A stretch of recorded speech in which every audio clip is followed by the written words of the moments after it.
I just was asking about the in your report, it made several comments about the lack of consistency across agencies, either in reporting fraud or in how they define fraud. So what's been the your experience, and how much of a problem is it that there's this lack of consensus over how you define and report fraud?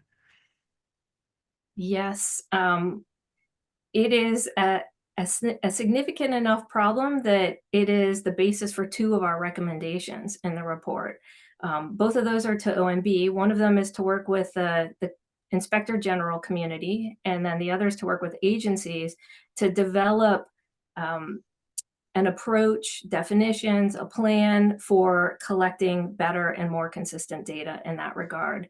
I think that is going to get us a long way towards being able to get more granular estimates at an agency or a program or specific topic area once we have those better data and definitions. And because it was a significant issue for us in doing this work, we developed what we call a data collection instrument that helped us systematically and consistently collect data from across the 12 OIGs and then incorporate different information. But that was a significant lift for us to be able to make sure that we were getting consistent and accurate and complete information from across these different sources, and making sure that they defined things in the same way that we were expecting, and we were on the same page. So a fair amount of our work was just focused on getting that consistent definition and data.